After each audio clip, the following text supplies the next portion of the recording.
Coming, a couple of us a little bit too early. Sorry that everything else was too late last night. Although due to the weather, our train's probably going to be cut short today because of the weather and stuff. So we do appreciate your patience and stuff. But anyway, here comes Amtrak Texas Eagle 22, leading 58.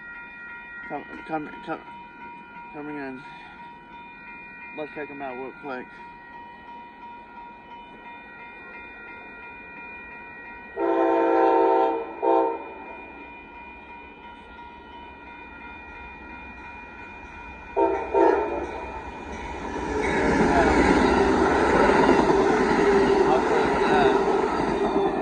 That's awesome.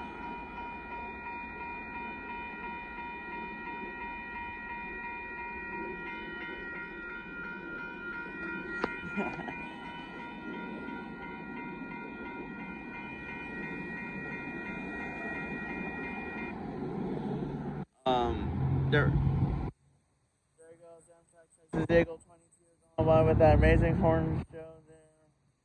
It's gonna be a lengthy wait on stuff, but if the freight trains don't come in time before I had to leave, then I'm sorry. There's nothing I can do about it, but we'll see what I can do later on as well. Have a good one.